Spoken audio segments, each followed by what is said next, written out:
Hello, good morning সবাই। আজকের ভিডিওটা আমি শুরু করলাম সুন্দর একটা বৃষ্টি ভেজা সকাল। তো বলো কেমন আছো তোমরা সবাই? জানি সবাই খুব ভালো আছো আর আমিও খুব ভালো আছি। তো আর কি এত সময় নষ্ট করে লাভ নেই, চলো অন্যান্য দিনের মধ্যে আজকের দিনটা আমরা মহাদেবের নাম নিয়ে শুরু করি। সকালবেলা ঘুম থেকে উঠেই কিন্তু সমস্ত কাজ বাজ কমপ্লিট করে নিয়েছি, নিয়ে কিন্তু স্নানটাও করে নিয়েছি আমি। আর এখন শুধু চলে এসেছি রান্না। আর সেদিন কিন্তু ছিল রবিবার, তাই জন্য দেখো বাড়িতে কিন্তু রান্না হবে মাটন। অন্যান্য রান্নাগুলো কিন্তু আমার হয়ে গেছে, শুধু মাটনটাই বাকি আছে। তো এটাই তোমাদের সঙ্গে এখন আমি শেয়ার করব। তার জন্য দেখো এখানে কিন্তু মশলাটাকে বেটে নিলাম। আর এই দিকে দেখো ভাই নিয়ে এসেছে পাঠার ঠ্যাং, এগুলো দিয়ে নাকি ও বানাবে স্যুপ। আর স্যুপ বানাতে যা যা মশলা লাগবে সেগুলো কিন্তু ও রেডি করে নিয়েছে। আর এই দুটো রান্না কিন্তু একসঙ্গে হবে, একদিকে আমি করব আর একদিকে ভাই করবে। তো প্রথমে আমি এখানে বেটে রাখা মশলাটা দিয়ে মাংসটাকে মেখে নিচ্ছি। আর এরপর আমার হাতের অবস্থা যে কি হয়েছে সেটা তোমাদেরকে কি আর বলবো। তো চলো এখন রান্নায় যাওয়া যাক। আর দেখো ভাই কিন্তু পুরো রান্নাটা এই প্রেসার কুকারের মধ্যেই করবে, আর আমি কিন্তু রান্না করবো এই কড়াই। দেখো এখানে কিন্তু আমি কড়াইয়ের মধ্যে তেল দিয়ে দিলাম। এখন তেলটাকে ভালো করে গরম করে নিব। ফোড়নে কি কি দেবো সেটাই এখন আমি রেডি করে নিচ্ছি। এর মধ্যে আছে কিন্তু গোটা জিরে, তেজপাতা আর একটু দারচিনি। এইসব ফোড়নে দেওয়ার পর কেটে রাখা পেঁয়াজগুলো দিয়ে ভালো করে ভেজে নিই। তো আমার পেঁয়াজটা ভালো করে ভাজা হয়ে যাক, চলো এখন ভাইয়ের রান্নাটা দেখি ভাই কিভাবে রান্নাটা করে। প্রথমে দেখো কিন্তু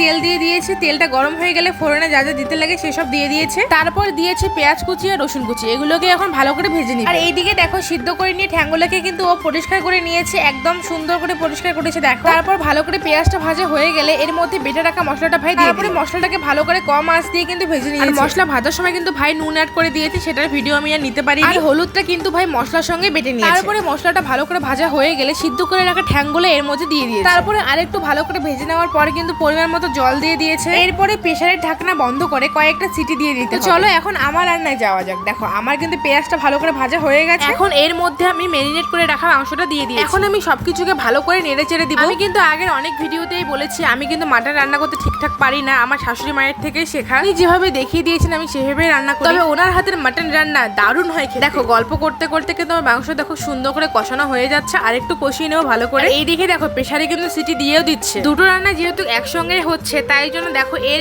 একটু করে কিন্তু দেখাচ্ছি। মাংসটা কিন্তু দেখো আমার মোটামুটি কষানো হয়ে গেছে, প্রায় 90% কষানো হয়ে গেছে, 10% বাকি আছে। এরই মধ্যে দেখি কি ভাই আবার এর মধ্যে দিয়ে দেবে ডিম। ডিমটাকে দেখো কত সুন্দর ফেটিয়ে দিচ্ছে। ভাই যে এত সুন্দর রান্না জানে আমি কিন্তু আগে জানতাম না। তো চলো এবার কিন্তু আমার মাংস কষানো হয়ে গেছে, এর মধ্যে আমি ঝোলের জল দিয়ে দিব। আর আমি প্রত্যেক দিনে যে ভুলটা করি রান্নার পরে আমি কোনো ভিডিও ক্লিপ নিতে ভুলে যাই, জানি না কেন। সেদিনও কিন্তু আমি সেম ভুলই করি, তারপর আমি আর কোনো ভিডিও নিতে পারিনি। এটা একদম সন্ধ্যাবেলা বুনু আর আমি একটু বেরিয়ে, আমরা কিন্তু গেছিলাম একটু বড় মাসির বাড়িতে। ওইখান থেকে আসার সময় খেয়ে নিলাম আমরা মোমো। ভিডিওটা কেমন লাগলো অবশ্যই কিন্তু জানাবে। তো আজকের ভিডিওটা কিন্তু আমি এখানেই শেষ করছি, দেখা হবে তোমাদের সঙ্গে আরো নতুন একটা সুন্দর ভিডিওতে।